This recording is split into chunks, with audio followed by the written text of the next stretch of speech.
Jamen, det er jo titanium. Er du på, er det fordi du ikke er på wifi, eller? Torben er live i programmet. Jeg skriver lige, vi har technical difficulties. If you can't read your phone up close and watch TV from across the room. Altså, jeg kan se os på YouTube nu. Daniel? Ja, det virker godt. Og jeg kan lige høre, om jeg kan høre. It seems we are now live. Our lovely producer Daniel, after having some technical issues, will just check the sound. Can anybody in the comment section let us know if they can hear us?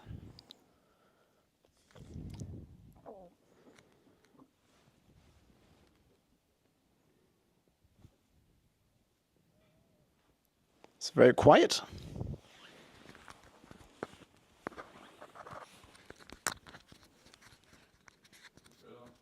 And we hear all is good. Welcome everybody to this live stream, the first here from Audiophiles. Today we are at the Audiovector HQ in Copenhagen, Denmark.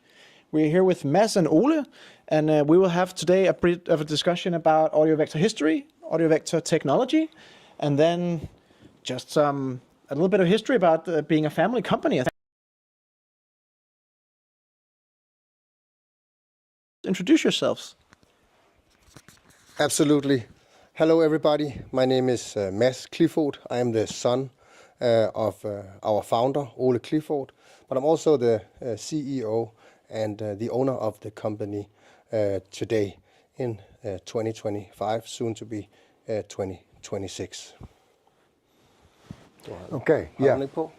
I'm Ole Klifoth. I founded the company many years ago, and it was based on a dream. I wanted to make a sound which I'd heard live in a couple of places in Copenhagen, and I said to myself, I want to bring this into people's homes. I want to build a loudspeaker that can actually catch that live sensation, which it is all about, I think. And this is the way it started. And now, 45 years later, we're here today with very good products. And today I'm in charge of R&D, and very luckily Mads has come in as a CEO, and he runs the business. And that's great. He's better at it than I was, and I have enough time to develop new products, which I really love. And if you can just summarize those 45 years, it started out a man with a dream, building a loudspeaker, and now we are these impressive facilities. How do you get from the dream to the facilities? You want me to answer, or you? I would like you to start that answer. Yeah, how do we get to? I don't know. Hard work is one of the things, and I think focus is another thing. I just wanted to do this. I found out that it was what I should do with my life, and I really love it, and I've done all I could to actually reach my goal, and I'm getting closer and closer and closer, I think. And will you ever reach your goal, Dad? Well, I usually say yes, and then you say to me, well, in 2 months you have new ideas, and then you'll invent something new. We'll see how it goes. I think the goal is continuously to find something exciting to work with. Make it more exciting, make it more live, make it more realistic is the goal. To make it sound better. Of course, it's all about a better sound in people's homes, because you cannot go to a concert every evening as a private person, but you can actually have a concert at home every evening if you want. Or you can have a music while you cook in your kitchen, or play with your dog on the floor, or whatever you do. When I was a child, I remember many things, but one thing that shines through like a sparkling diamond is the drive and the passion that my father Ole have had for music and the reproduction hereof. And since I was a very little child, and same goes for my sister, it was tube amplifiers, different kind of turntables, preferably Lin LP12s in different specs and home build specs and whatnot. But what I'm trying to say is that the passion is the passion that runs the company. Without the passion, we wouldn't be here today. We wouldn't reach one goal to thereafter achieve and working after another, and that's basically the dream. I think we should. We're unfortunately hearing that we have a video issue, but we have a good sound. All right. That's good. So now it's Good. just a podcast. Now it's a podcast. Well, we share that vision, and that's the lucky thing about it. I mean, I'm 77 years old, and I'm not sure I could have run I couldn't have run the company today. So, but I've had the great joy of seeing everything brought on by Mads, and this is this is family. It's a family business. And although some people have asked us, do you want to sell, or we've said no, because you lose a lot of the DNA if you sell to somebody else who don't understand it. And I mean, It's very simple. We run the company as a family company. It's funded by you firstly, and then after the last 10, 11 years by me. We're not interested in having some big capital come and tell us what to do. We like to engineer, produce, and sell products that we're proud of, and that we have listened to and finished together with our listening team of 7 people in 7 different environments. One is here, where we have several different environments. The point is, we're sticking.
First attempt.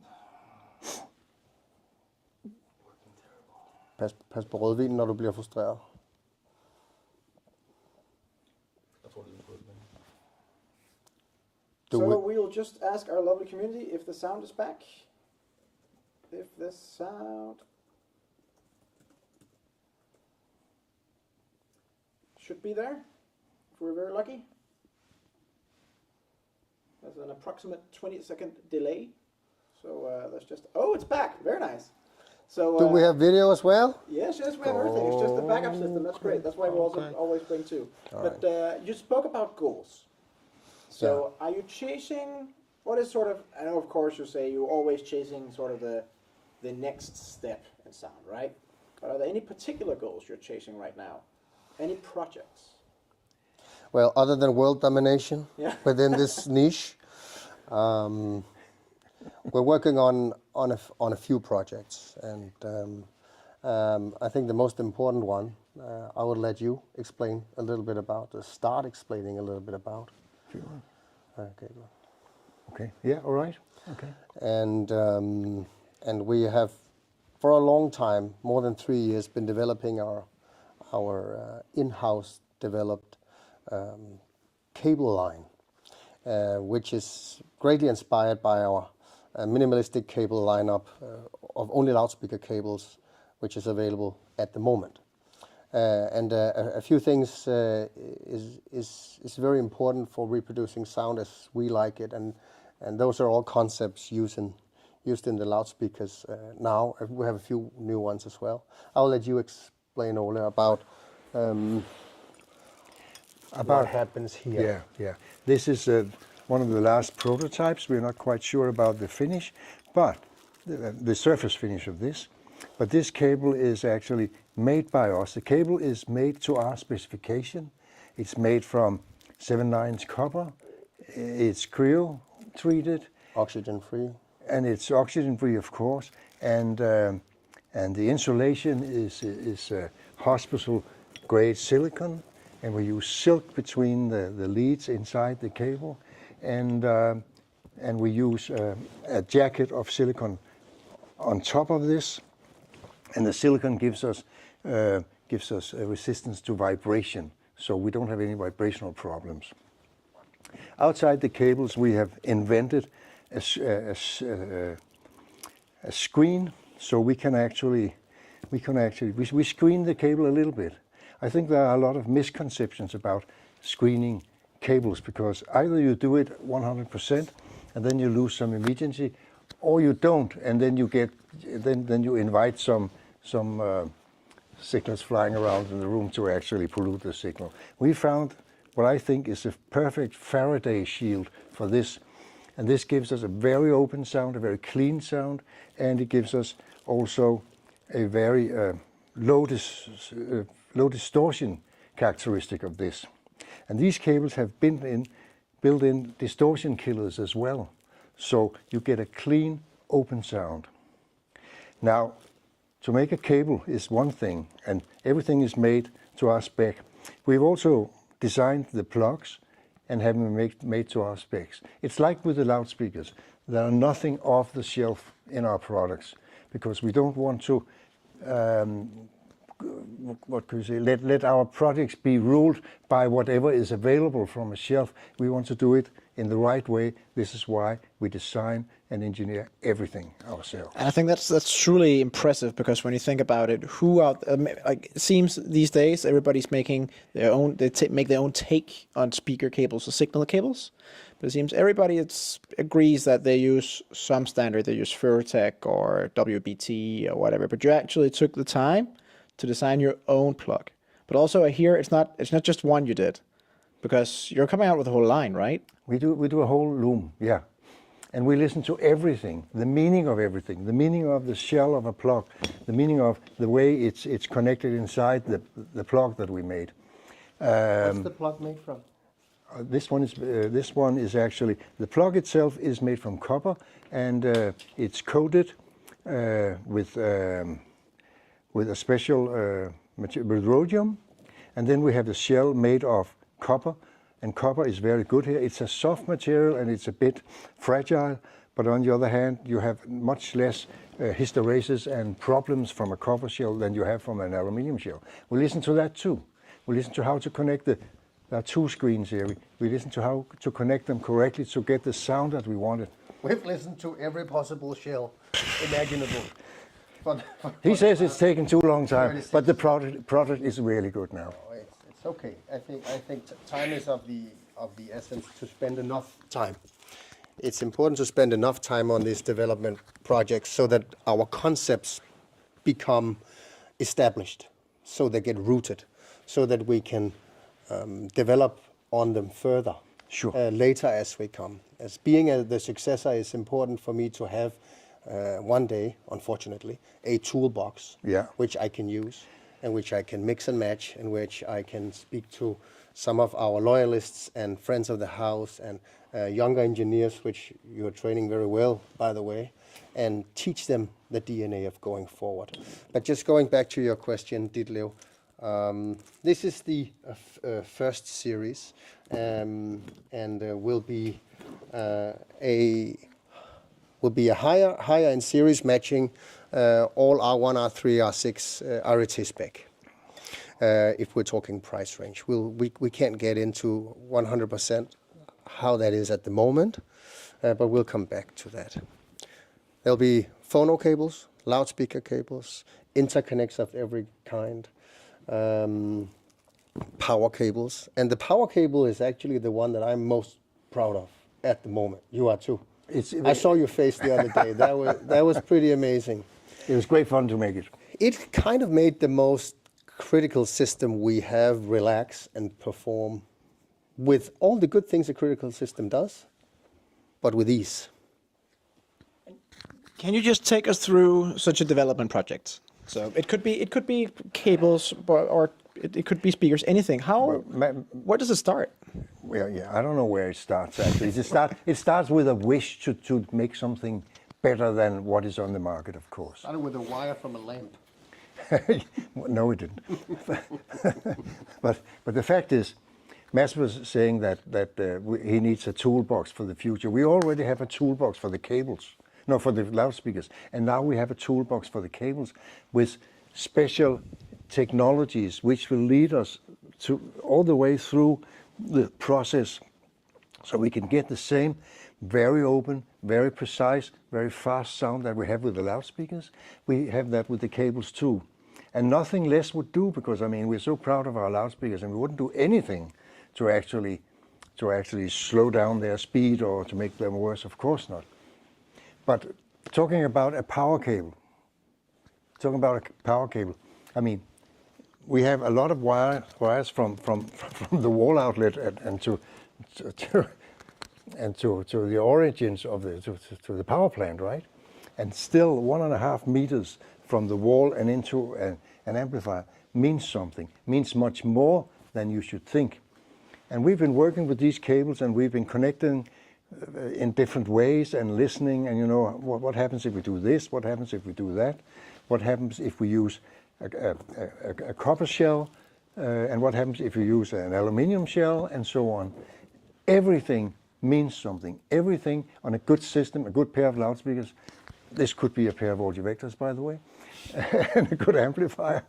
We can hear everything, and we have a goal, and the goal is that I have, you know, this sound in my head that I always try to reach, and it comes from the Tivoli Concert Hall, row 13 mid, and it comes from Jazz House Montmartre, 4 meters from the stage, and so on. It's the live sensation we're after, and we're after the live sensation with everything we do, everything.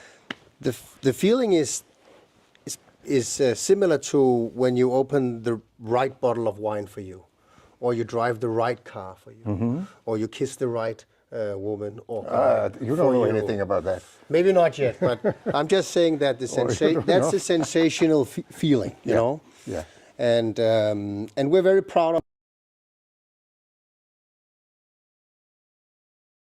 And of course, we treat this as a business too, but we also feel we have a hidden gift to everybody, to start with to everybody who has a pair of Audiovectors, to do some kind of improvement to their already very good sounding system.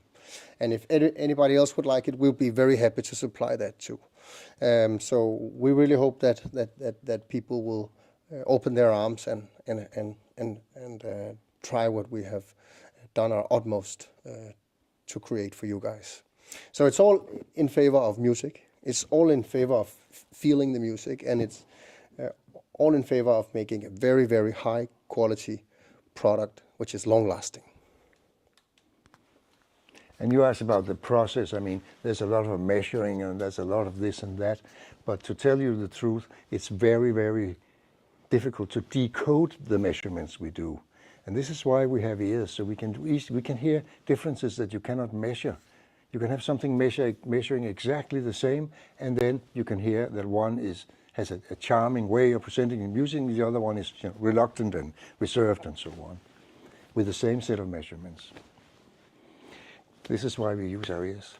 50-50. But just sort of, I'm just curious to know, because you say 3 years. So you go to work and you have this idea, I want to make a cable. And then you go somewhere, you buy some kind of metal and you put plugs on it, or? Actually, we have already loudspeaker cables in our portfolio, and these loudspeaker cables are very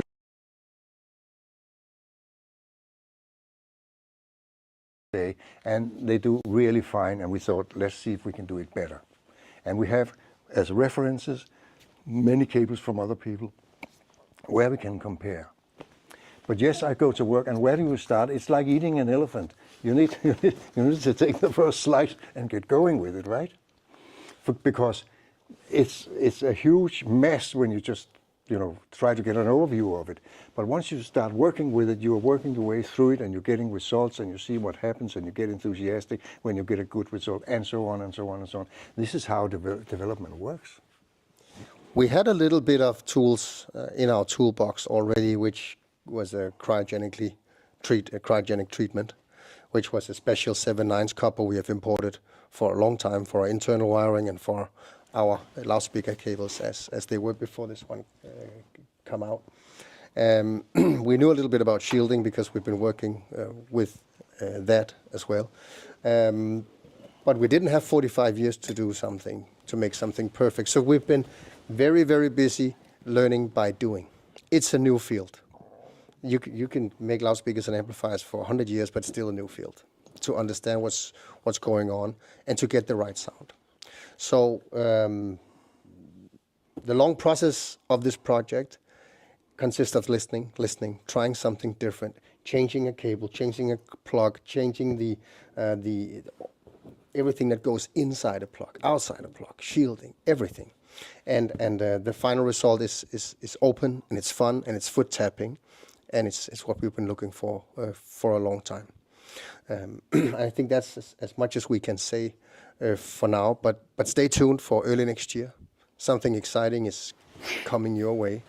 And knowing to use titanium in your voice coil system instead of aluminum also helps us achieve better results in other product categories as well.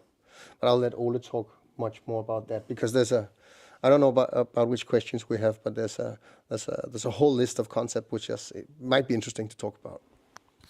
Yes, so one thing that is great with having you two here is that we can now just completely unhinged ask all the technical questions we might have. So if any of you out there have any, it can be an Audiovector concept, or you can just ask a thing that's a classic, single or by wire. You can just say hello. Yeah, as any question, feel free to ask. Nothing is too stupid.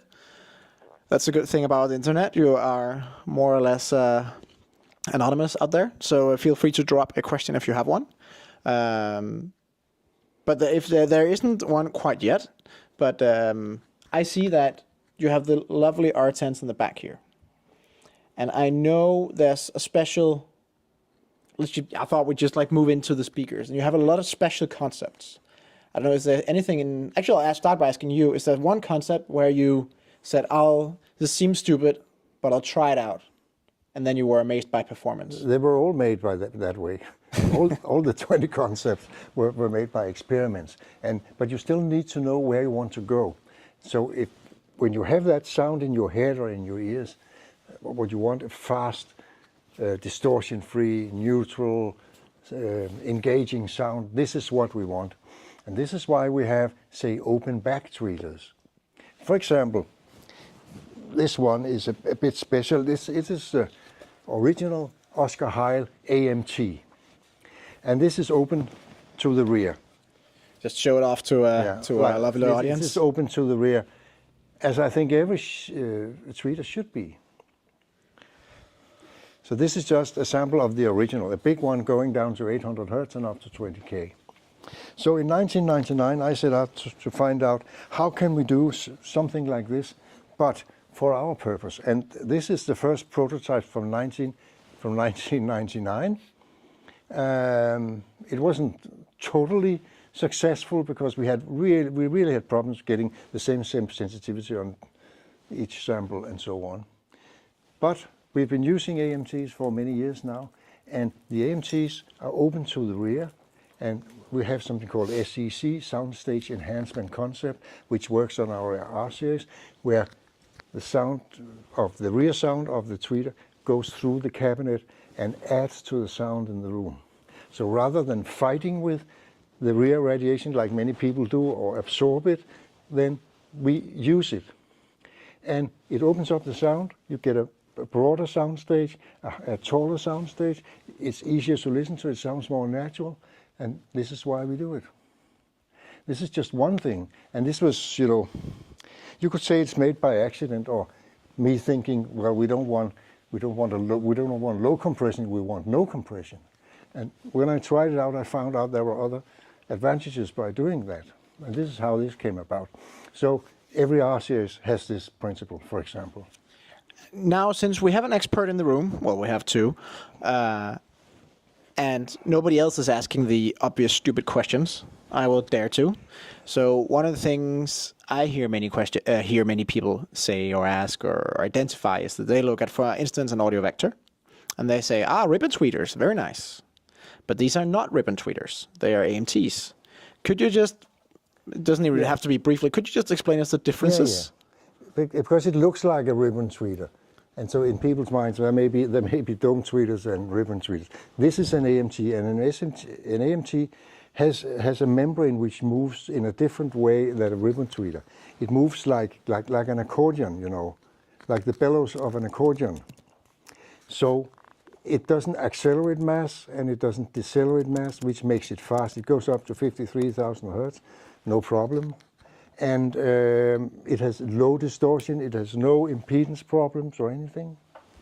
So I think it's a perfect tweeter principle. You need to use it in the right way because it differs a little bit from dome tweeters with the way the dispersion works and so on. But if you use it in the right way, you get a very detailed, very open, very liquid and very grit-free treble. I can't think of anything better. And then I see on the R10s, also I think it's a question I hear a lot, you have two of them. Yeah, so one is good, two is twice as good, yeah? No, actually, that is a typical question. So I thought I'll just post it here. We have a main tweeter going from 3,000 to 53,000, and then we have a hyper tweeter going from 26,000 to 53,000.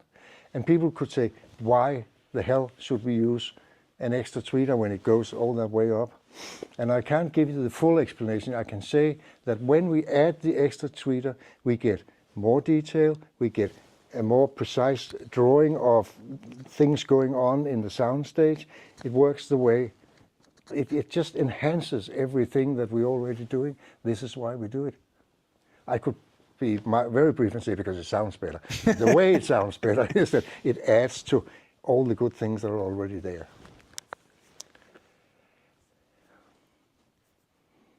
It's just because I have a little debate with a cameraman here. I don't know if you've seen it. Great, perfect. We are back on the good camera. That's very nice. Okay. Here 30 minutes in. But then going a bit back to the two of you, I'm a bit interested in how mess is it to work with your dad? Because if I was in case my dad is watching tonight, love you, Dad, but I would hate working with him. Yeah. How does that work? Like just in day to day? We've been working together for almost 12 years now. Yeah. So we've gotten very good at it. And I would say that not all 12 years was charming, all charming. But it's a very important fact is that I really wanted to join Audiovector.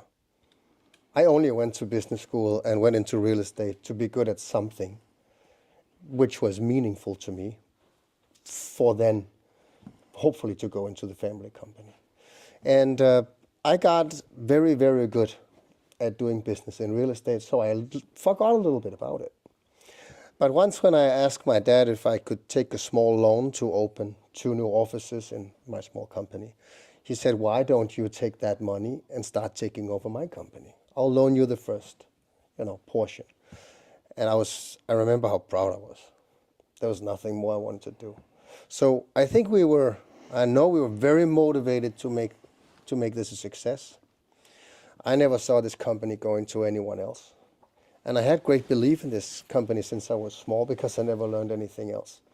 So we had some hard years because he's the old lion and I was definitely a young, still am a young lion. But the power behind my father is still great. So we had clashes. We had great clashes. And the good thing about this place is that there's a 2.5 kilometer walk, which I've been walking many times after lunch.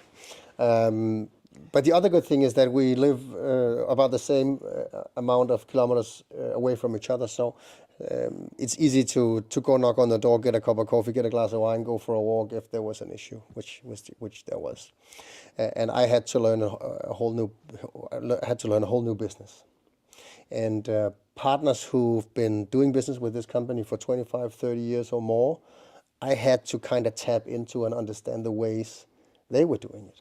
I was not used to that, but I learned. And we still have many of those partners today, which I cherish and am very grateful for. So thank you for that, guys. The mission has been the same. Keep the DNA, make the company greater, make the sound better, improve the quality, gain more markets. We gained 45 markets, something like that. It's great, and we grew 400% together. yeah. We make loudspeakers for music lovers, and that's the fun of it. So it's fun to go to work every day. Yeah.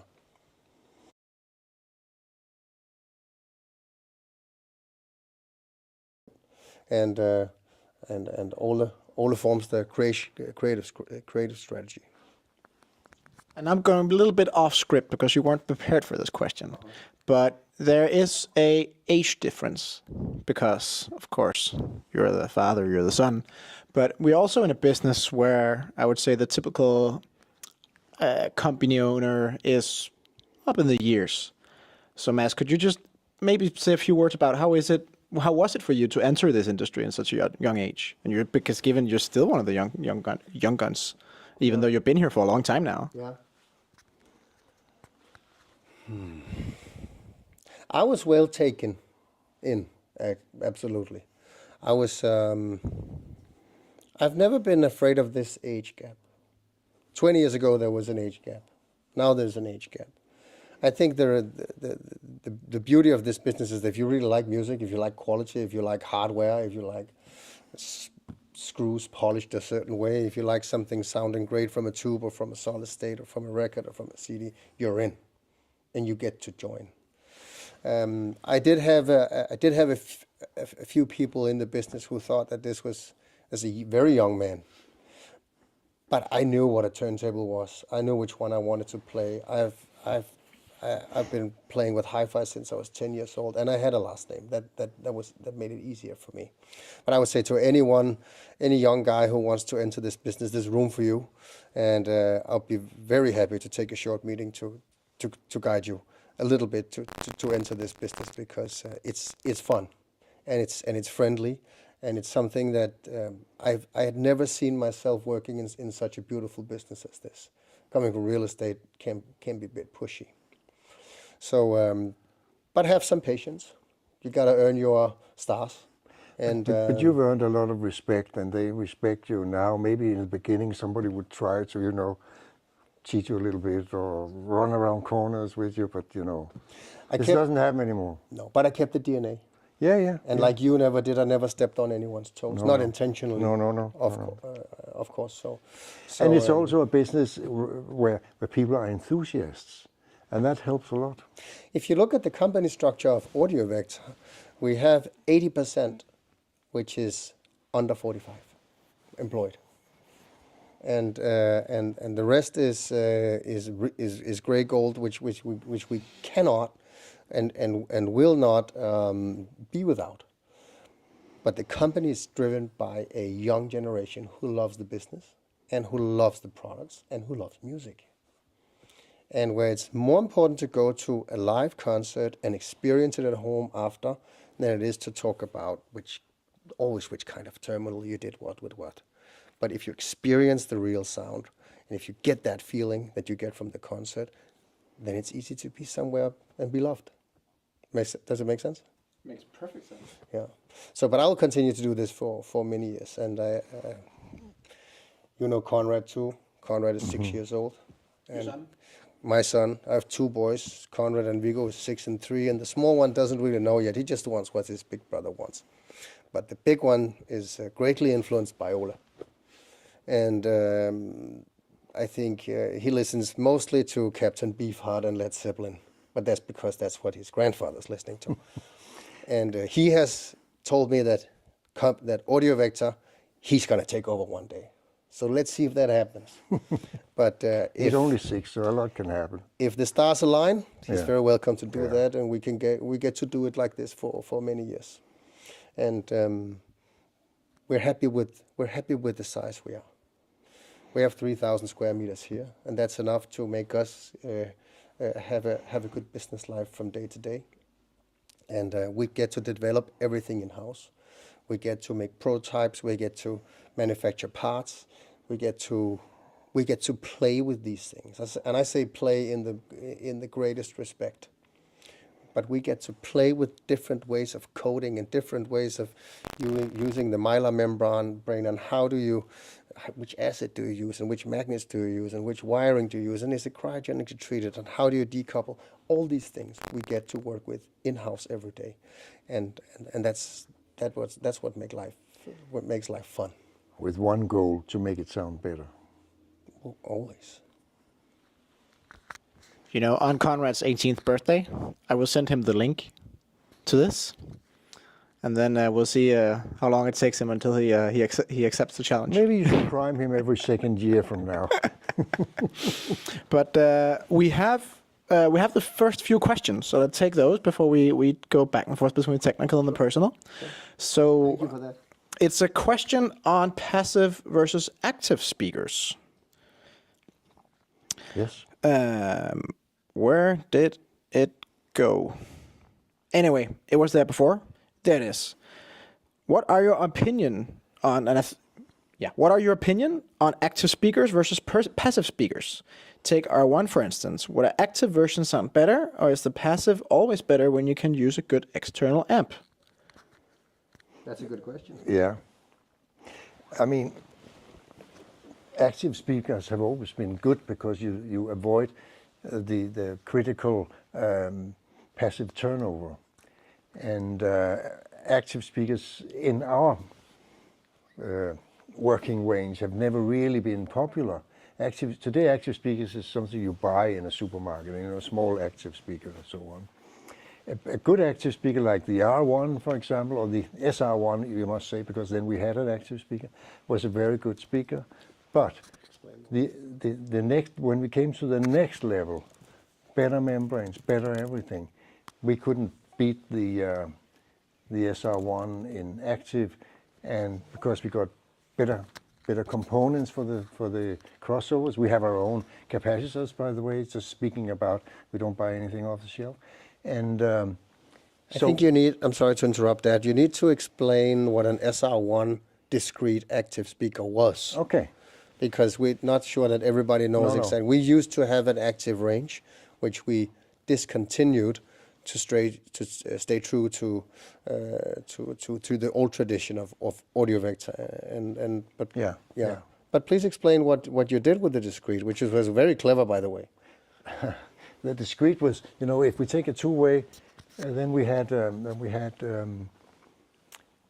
two amplifiers of the size of a credit card inside the speaker, and these amplifiers were fed by a small hub, and all the signals which came into the hub were upsampled for 24-bit 192 kilohertz and sent to the speakers, and then through this amplifier, which was of course a digital amplifier, was made to analog again. It was a great system. It was easy to use. It always worked. There were never any problems with reliability or anything. But I think when we decided that we would move up into more high end, we thought that passive speakers wouldn't fit in there, and we could do a better job with active speakers wouldn't fit in there. We could do a better job with passive speakers. Some years ago, we had even more models than we have today. And when I started in the company, we distributed 3 different other brands than Audiovector throughout Denmark. And we had active speakers, and we had passive speakers, and there were too many models. So I said to my dad, we need to cut the fat, and we need to focus on one thing. We'll focus on passive speakers in the spec that we really love, and we will open up distribution in more countries, basically. I can't have one chunk lying in Europe, and then there's a whole unexplored market not that far away. So the question is, an active speaker better? Not necessarily. But for our strategy, it's better not to have it because it confuses. Then there are other manufacturers that are much better at making these than us. And we'll keep it that way. We'll keep our product line from entry high-end to super, super high-end.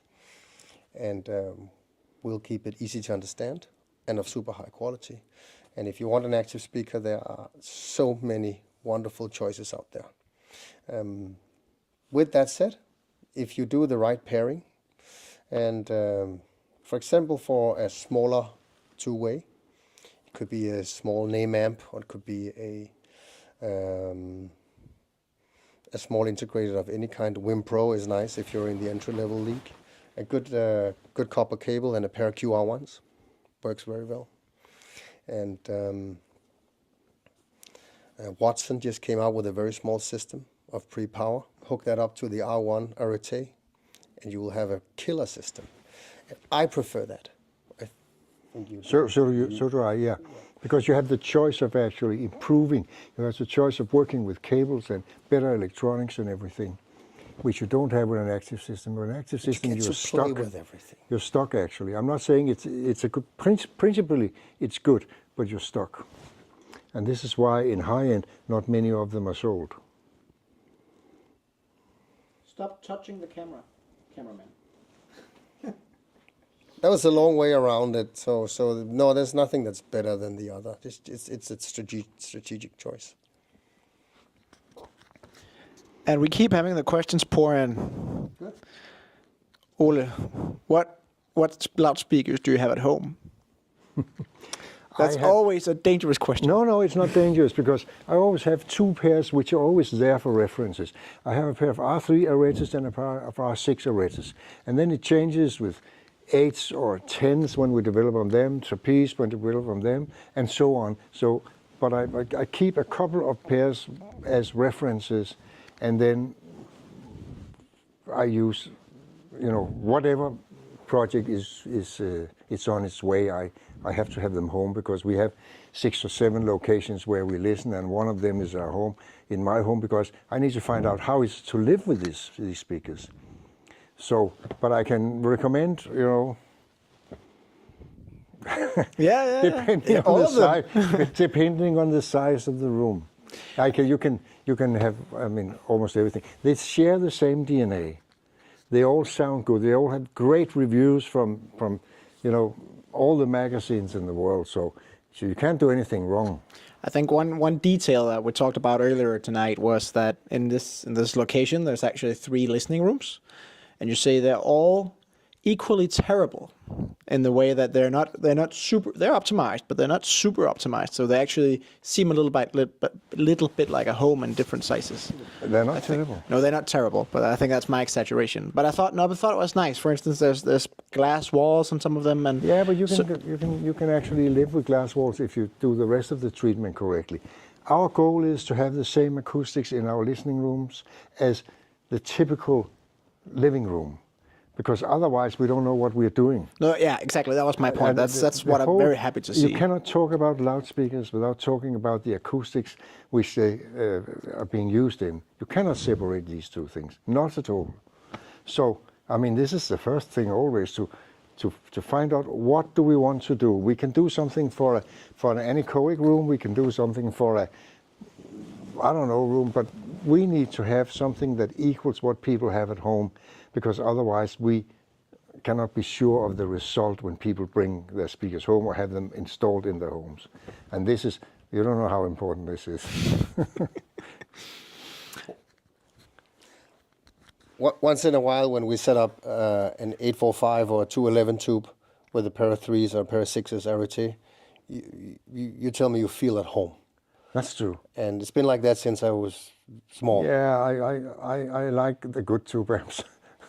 And you like that size, 2.5, 3.5. Well, way. yeah, I mean, it doesn't have to be like that, but the fact is that when you have a good amp, 20 watts, 25 watts, and you have a good speaker like the R3 already or the R6 already, then you have a very good system. You don't need more power because they're efficient enough. And the sound from the best tube amps is really great. And actually that plays straight into a question coming from Marcus asking, do you feel that we may be entering into a time where the best Class D amps may be equal to Class AB? I think maybe you can if you can just like elaborate a bit on just in general your thoughts on Class A, on tubes, AB and Class D, like how do you perceive them all? Some of the Class Ds are actually on their way to get there. I don't think they're there yet. It's all about the distortion picture, you could say. You need to have the right how do you say, split of distortions. I mean, you need to have a little more even distortions than uneven distortion, for example. But what you hear, the character of the amp is the distortion, the way that this distortion works. And so distortion is not always negative. Some Class D amps, they go for absolutely zero distortion, and some of them sound really mechanic and not involving and not musical. The tube amps, they always have their share of second harmonic distortion, so they always sound a little bit better. And some of them are actually good and neutral and straight, and some of them are very rose-tinted. You need to get the right ones. But I'm sure they'll get there at some point. I don't think we are there yet. But I think that's also an interesting question. So also what you're saying is distortion not necessarily a bad thing. That's what I'm hearing about with the harmonics and everything. Yeah. This is true. You need to have a little more even harmonic than uneven harmonic. And you need to have a good relation between the two to get the right sound. And there are amplifiers out there which have come a long way to actually get there, but they're not there yet. And you can see when I look in these quarters here, we have tube amps and Class AB amps and Class A amps. We don't have any. We have one. Okay, we have one. We have one Devialet 1000. Devialet 1000. Yeah, which is actually quite good. It's not quite new, but the trick with that one is they placed a 2x8 watt Class A amplifiers in the middle of the chassis, and then they had digital amplification in each side. And that goes a long way. It's still not there, but it goes a long way. I think that's all. If you ever come by to some kind of open house event, the collection of hi-fi gear here it's incredible. It's better than in most hi-fi stores for sure. And we don't keep this just to show off, just a little bit, but not just to show off. We keep this here so we can always test our products on different kind of electronics. So we cannot suit everybody with all needs. It's not possible. But we can say that this and this and this and this and this and this brand sounds great with Audiovector. And it doesn't have to be a super expensive hand-milled, hand-machined, handmade, whatever product. Can be, we have more affordable tube amplifiers from Line Magnetic, for example, which works wonders with our loudspeakers. Then we have huge Griffin systems, the biggest you can possibly get as well. Macintosh tubes. Macintosh tube.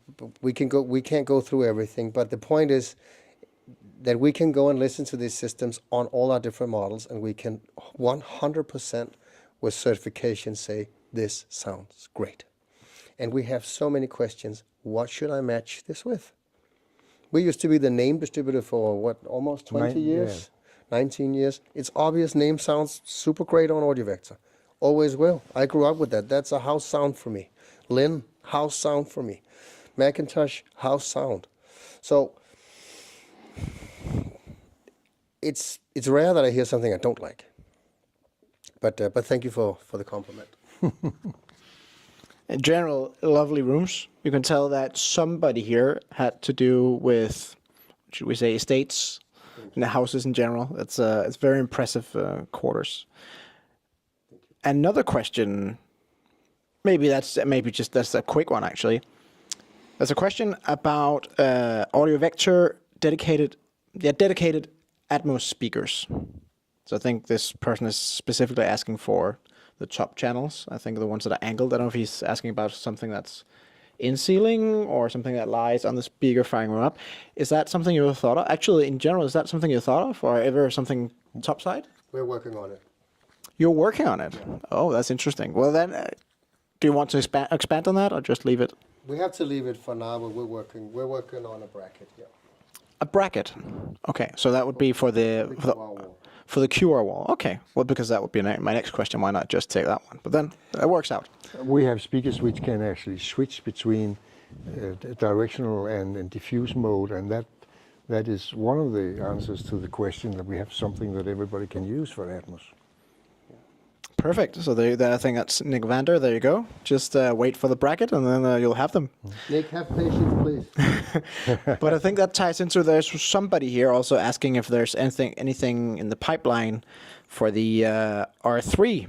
If there are any upgrades coming. Yeah, update to the R3, and I think there's something coming that we can't talk about quite yet. Talk a little bit. Yeah, I'll let you. So we don't have any current modifications to the R3. R3 and QR series are performing very well, and they have a few years on the market, but people love them. We love them, and we don't have any plans to change anything with that at the moment. What we are working on is a new size, a size not seen before in the R series, that has some of the concepts that Trapeze and R10, Arete already holds.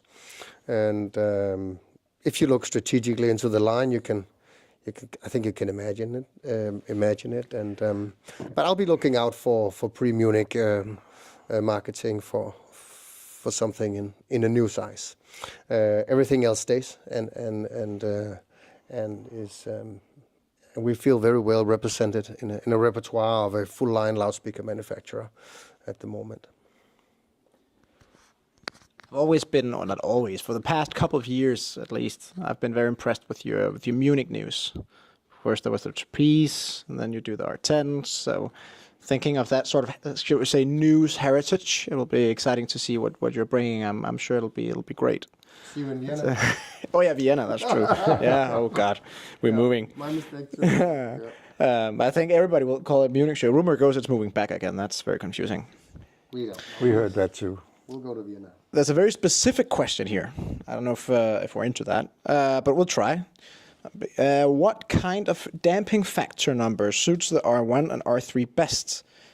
Amps like Yamaha with 2-300 damping factor, or like an Hegel with more than 4,000? That's very technical. It's very technical. And I think you shouldn't focus... R1 and R3. Yeah. You have to listen to it, right? So in theory, there's only one correct damping factor for one speaker.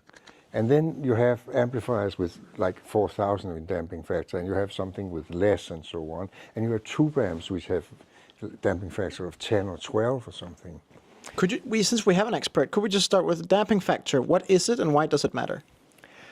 Why do people care? It's a technical term, and usually when referred to, people think that the higher the damping factor, the higher quality. And this is not quite true, because you need to have enough control over the membrane, but not too much. And this is what I'm talking about. And this is why on the Trapeze and on the R10 we have a damping factor switch, where we can switch between damping factors. So you can actually say that you can use a tube amp and that will work well. You can use a Yamaha amp and that will work well. And you can use like the big Gryphon or the big Mark Levinson, and that will work well. But at the end, they also would work a bit like a tone control, in the sense that the sound in your room, when it's at its best, that's the right position. But damping factor is an overrated specification which nobody can relate to, really. But can we just what is it? What's its physical interpretation? If the highest damping factor you will have with an output impedance of 0 ohms, and if you have an output impedance of say 2 ohms, you'll probably have a damping factor. If this is a tube amp, you'll probably have a damping factor of 12 or something. So, but as always with technical specifications, you need to have a relation to them. You need to understand what they do and what they don't do.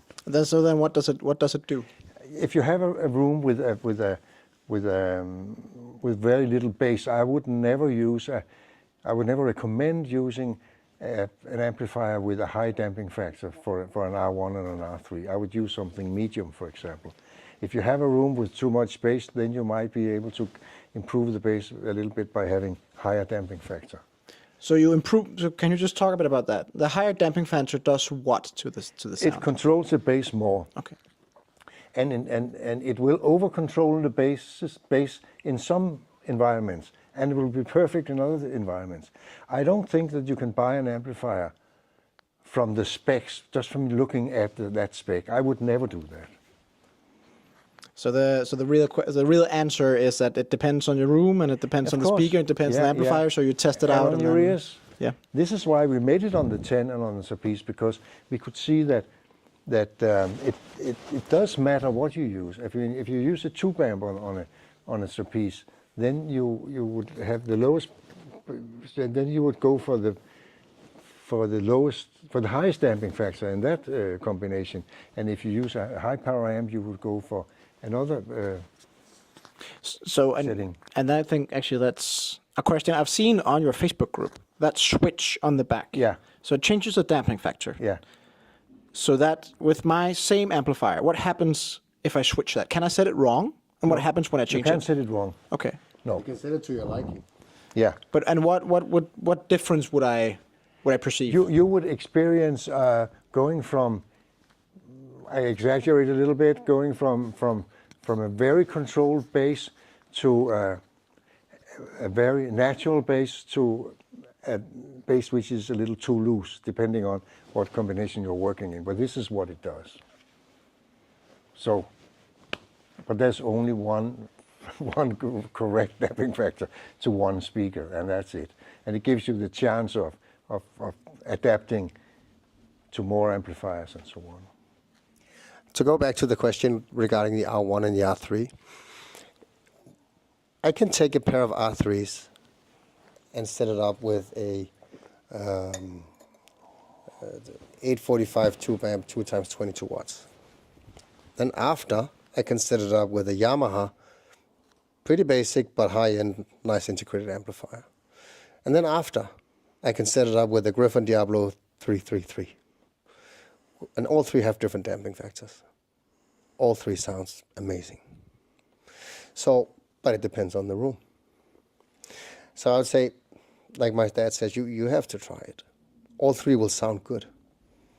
It should maybe be working best with the Yamaha, but that's not the case. And technical is not me. But try it out and see what you like. But I can recommend both Hegel and what was the other one? Yamaha. And Yamaha. Yeah, absolutely. And then I'll take there was a question on speaker break-in, and I think I'll just change that a little bit. So I'll ask instead, speaker break-in.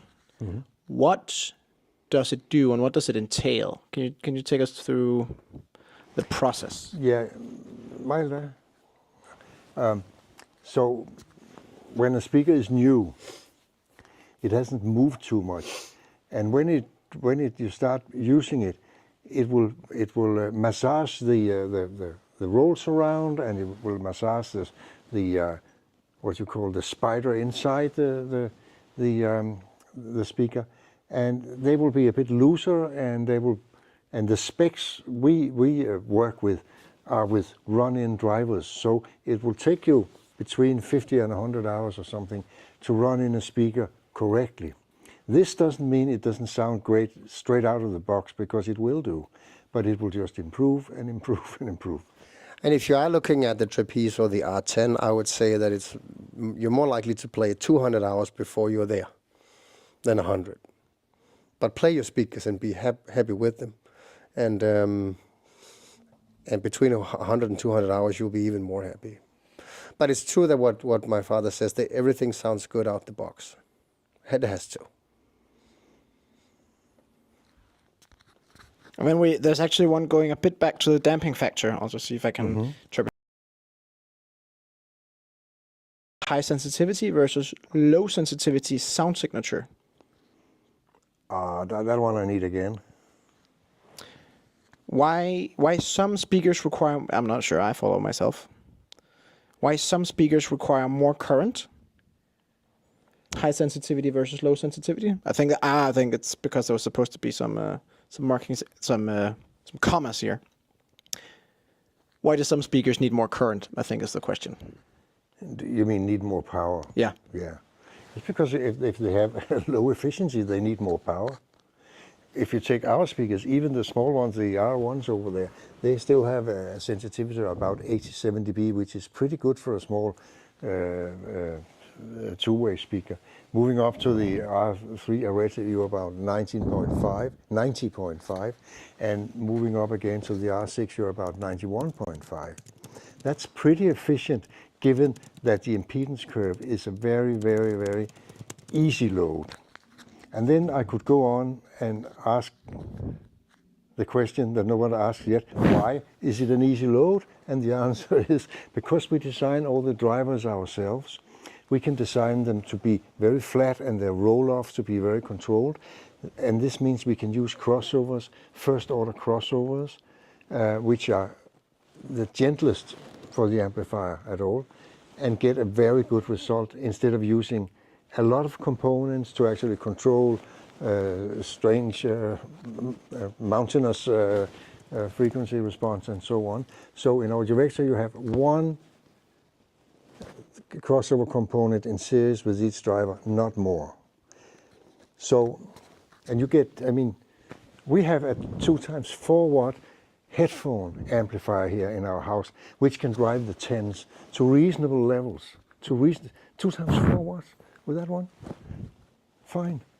Because they are easy to drive and they are easy on the amplifiers.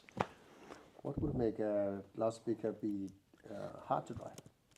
A hard to drive loudspeaker is a loudspeaker like, let's say the well-known one like the Rogers LS3 5A, which is a great small loudspeaker which has been existing for, I don't know, 40 years or so.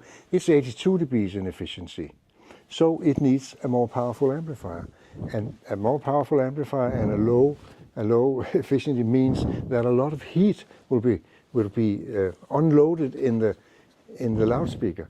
And the coil of the driver will heat up, and when it heats up, it will change resistance, and then it won't fit the crossover anymore, and so on. You need to get away from that negative spiral and get into a positive spiral with more efficiency, and to keep the perfect sound that you opted for at every level.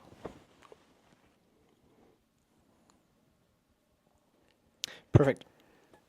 Thank you. Sorry, I'm just going. There's a lot of action in the chat. That's great. Good. So there was one more, and I think it's actually a couple on the Audiovector concepts. Isoberic. Mm-hmm. That's sort of an Audiovector concept. Can one of you take us through that? Yes. How does it work? I think is the question. Yeah, how does it work? First of all, it was invented in 1947 by Harry F. Olson. He did the first drawings. That's very specific. But when you use the Isoberic concept, you can actually get a bass which goes 1.4 times deeper in a small volume than it would with just one driver. And it means that you have two membranes made correctly, two membranes controlling each other. They work in tandem, they control each other, so you get low distortion, you get a good, powerful bass, and it's having they share one cavity where they work in tandem, and then the next cavity could be a closed box, it could be a bass reflex. In our case, it's always a bass reflex because we get a more open sound when we have an open system. We get more bass from a small cabinet. Yeah, you get more bass from a small cabinet, yeah. I think actually the Isoberic is a nice one, because I think it's one of the, it's a tough one to see. Like, Yeah. you think some concepts are easy to see, like the AMT tweeters or the open rear Yeah. or whatever. But that one's a particular one. I think it's a very unique Audiovector thing. It's part of our Scandinavian heritage. When you look at an Audiovector, it has a clean design, and it follows a certain red line that Danish design have been following for the last more than 70 years, and we're very, very, very strict on keeping this DNA tight. So it's not that we don't like to display our drivers. We could in the R10s have put 2 15s or 17s, one in each side of the speaker, but we decided to make a line array of bass drivers in the spine instead, because we could get better bass distribution. 2, it looked better, and it sounded better, and it looked better, and it fit the whole Scandinavian style and how everything was designed and made and manufactured 50 years ago, and that's something that we're dedicated to keep. So this clean Scandinavian style is something that we will never go away from. And a lot of these Isoberic guys, they're like, why can't we see it? Can you make it plexi? Can you make big drivers on the side? No, we can't. But trust the specs. Haven't you And got trust your drawings on, ears. haven't you got drawings on our website? Or? Oh, like, yeah, but that's not what they want. No. They want to see the cylinders. Yeah, okay, yeah. Yeah. I think, and that's also a thing I very much like, that you're also keeping a bit, so of course, in hi-fi it's a lot about making the right sound, but you also keep the right sort of style and something, a piece of furniture you want in your home, right? I think it's For us, it's nice making the looking. best possible sound, which is number one. If we can put that in cabinets which are in timeless Danish styling, that's not so bad. And for example, all the R-series cabinets which are rounded, they have no standing waves inside, which means that you don't have to use a lot of dampening materials, which means that you don't have a lot of energy being transferred to heat, so you get more sound out of them when you do that. No real So- loss of dynamics. So actually, its form follows function in the best possible way. And then I'll actually just jump straight to the next, because that's also a bit of an Audiovector concept. This one was asking, I'll rephrase, but it's about coupling or decoupling. Yeah. I think your opinion is coupling, right? If you talk about a loudspeaker you put Speakers. on the floor, Exactly, yeah. and I wouldn't put it on something which isolates. I wouldn't put it on rubber, because we would rather route the rest of the resonances from the loudspeaker down into the floor and not have them produce coloration inside the cabinet. But I know there are two schools. Some people say, yes, we must really isolate the loudspeaker from the floor. And yeah, the timing will suffer a little bit. It will be a little bit too slow to listen to. So in our view, Enjoys the fattening up of the bass using isolation feet, and whatever they like, that's great. We could just see that timing and rhythm and punch enhances when you use our spikes with our decoupling brackets, which sits in the bottom of the plinth. Salesman question: is there threads on the bottom of all your speakers, Yes. like standard M6, M8? Depends on the size of the loudspeaker. But they are on all of them. Yeah. Okay, so you could actually, if you want to, just change for something else if you Sure. prefer. of course, yeah. Some M8s. people do. Yeah, M8's on the big ones, M6 on the small ones, M3 is on the really small ones. Yeah, I have to admit I use isolation feet on my personal speakers at home, but that has to do with my downstairs neighbor and and other people in the apartment mostly. There's nothing wrong with it, but we're talking the last 3 or 4%, Yeah, our opinion. Yeah. So we haven't taken into consideration if you live 3 stories up or you have older people up or down, which we all have to respect. We just, from a whole reproduction point of view, this is just our opinion. And which also, why we pre-manufacture all our loudspeakers in the R series with this system. Then I think we have another question, and I think I have to admit, this is where my Audiovector knowledge becomes a little bit blurry, because it has to do with something in the past. It says, why did metal baffles come in on 8, 10, and old 11? I think it's because you didn't always used to do metal baffles. No, it's true that on the top models we use metal baffles because it's a better material. It's much more expensive. It's much more difficult to have made correctly. Why is it better? Because when you have a sandwich and you couple two different materials together, you get the optimum result, optimum damping, optimum foundation for the drivers. We still use Pro strength for the cabinet. So it strengthens up the cabinet when you use a harder material like aluminum or other kind of metals instead of, it could be wood or plastic or anything else. So we changed that some years ago, and we kept doing that. So if you have a light cabinet, you want it strong.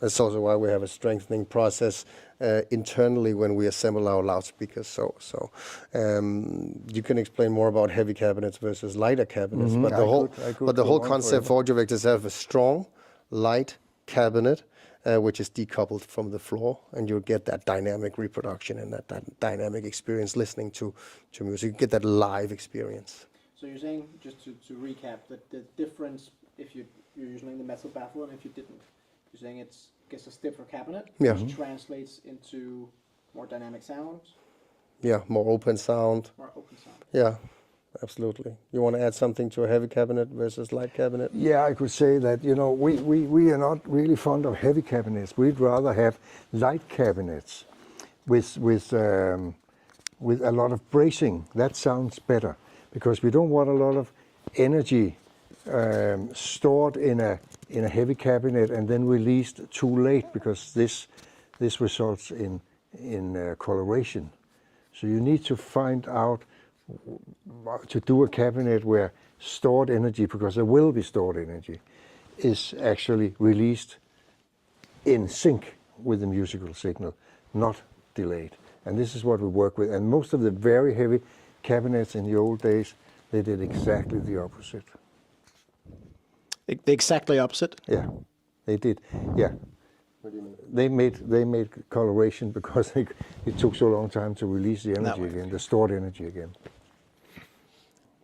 It's I think that's also great with the intergenerational company, right? You can draw on a lot of experience from you. That's I think that's very nice to have an in-house expert. You don't have to reinvent everything. There's a question more. Most of speaker reviewers on YouTube place their speakers far out in the room, but it's not very many who can do that in their homes. Does the R1 work close to the back wall? And what is the reason that it does, if it does? Yeah, no. Before you go, I would just say that we do not have one loudspeaker in our program that works better far away from the wall than closer to the wall. They are all designed to be in living spaces.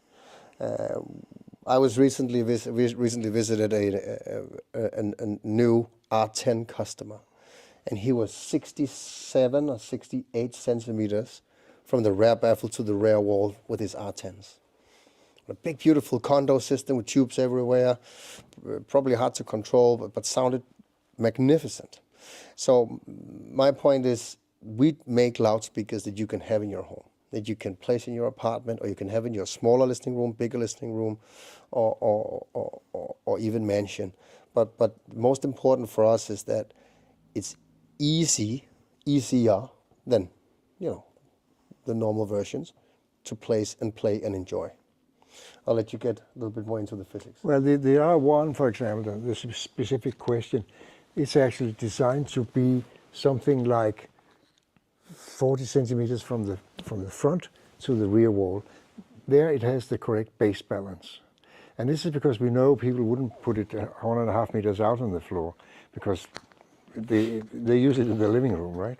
And most of us can't do that. No, and we make speakers for music lovers. Take an R3, if you're 70 centimeters from the front to the rear wall, you're home free, because then you can distinguish between direct and reflected sound and so on. It's all it's on our website, and it's in the manuals there. And this is engineered into the speakers, and you don't have to get right out on the floor with a big speaker. You don't have to. I know some people love it, and they just do it. But if they put them in a normal room, they will have so much bass exaggeration that they wouldn't be able to listen to it. Our speakers are made in a way that they can work in a living room, which means that the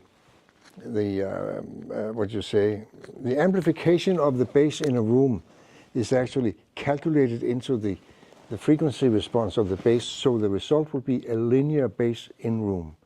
This is why our dealers have no problems when they install our speakers, because they always work. Other brands, and I don't want to mention them, they fight with it, and what do we do, and now there's too much bass and this and that. Not with our speakers, because it's already engineered in. 45 years of I was about to say trying and failure, but it's not trying and failure. It's trying and succeeding, and then trying and succeeding a bit more, right? But failure is succeeding too, because you get to do it all over, and someday you'll get it right.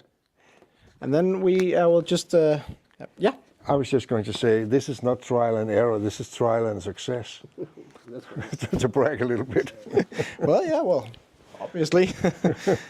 And we have another one on. I'll rephrase. So could you talk a little bit about cabinet materials? Yes. And the importance of killing standing waves? Yeah.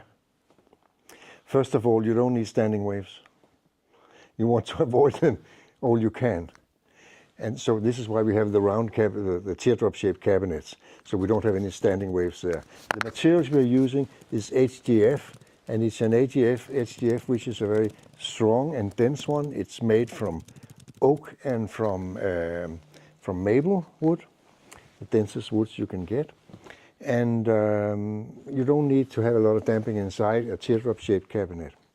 We also have, because there are no standing waves, we also have the QR series, which has rectangular cabinets, and we are using a little bit of damping, as little as possible. Most people over-damp them because, no, we don't want any standing waves. You have to listen to it, and you have to listen to when the kind of coloration from the standing waves is gone, then you have enough damping material, no matter what. And when you say you lose a little bit of damping, you're speaking about the actual material. I say I'm not going to put too much damping inside, rather a little less. But dampening material, or just... No. In a rectangular cabinet, you need damping material because you have standing waves, right? We use an in-house developed special kind of foam. There's no wool, which is strategically glued to the inside of the speakers. Of course, it's glued differently from model to model, and that ensures us that the speakers sound the same in 5, 10, 12, 20, 25 years. Doesn't matter if you're in a moist area, humid area, or you're in a less humid area. But it ensures sound quality for many years, and that is a material that we hold the rights to use and to produce, and the recipe is in house. We also have different kind of qualities for cabinets. We have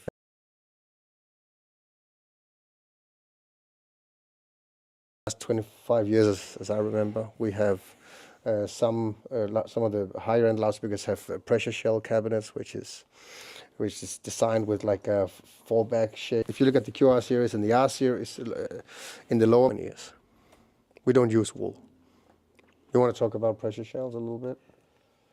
About in position, because it needs to be able to sit there forever.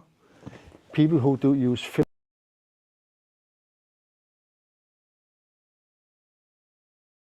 that's a teardrop shape.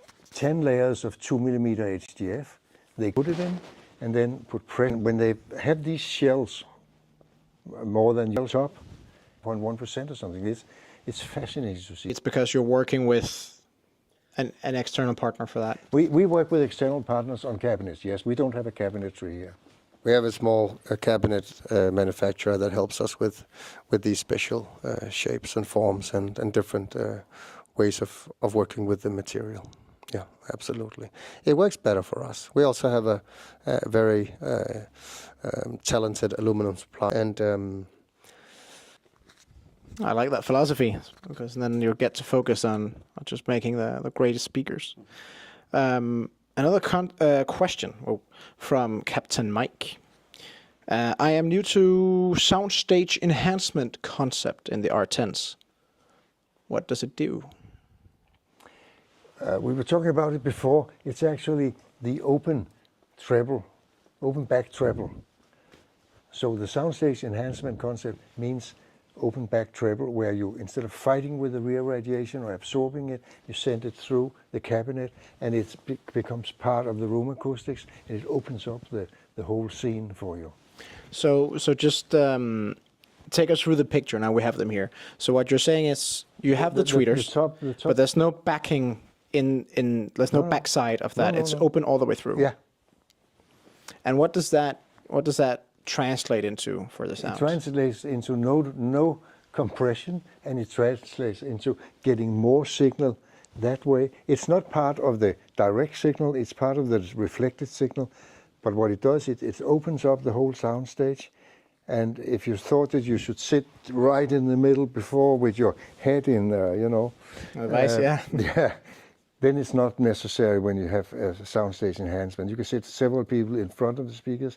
And, when I make demonstrations, I can stand on the right side of the room and hear what's going on the left side of the left speaker. So you are enhancing the soundstage. Really. Soundstage enhancement, yes, that's the other way around. Yeah. No, I'm just tying it all together in the end. Good. But I think we've been going for almost an hour and a half. So I think I'll round off with maybe this one is actually for Mads, or maybe it's for both of you actually. So Audiovector over the next 5 years, is there a game plan?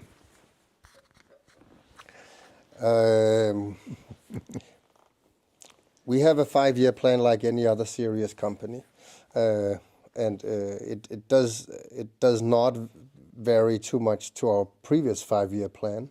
But what we want to continue to do is we want to continue to in-house develop all our products. We want to continue to have manufacturing and assembly, testing. We want to continue to have many visitors in-house, and I would like to enlarge my team a little bit, to get more loyalist salespeople on the road, and I would like to have a few more engineers to help me sustain the future. But if you look at the DNA, if you look at the products, of course something will happen in 5 years. And you see the toolboxes that we have that we can use. Few new things in the pipeline. You will not see a drastically changed company. You'll see a company with a strong heritage, run old school, with people that really like what they do. And if we can grow 25% in the next 6 years, I'll be very happy. Sustainable growth. All about the organics here. Organic growth. Yeah. Do I dare say organic sound, or is that? Yeah, you could say that. Although somebody else used that phrase, yes. Oh, okay, okay. But I think any final words before we round off? Thank you everybody who has contributed to this wonderful evening. I am sure that we will do this again, so prepare your questions for next time. We'd like to thank audiofiles.eu for supporting us and helping us, and for setting up this beautiful interview. I would go follow them right away if you don't already do that. They're very present on any social media channel you can imagine. So thank you guys. Thank you everybody who is watching, and thank you for playing Audiovector, or maybe wanting to do that one day.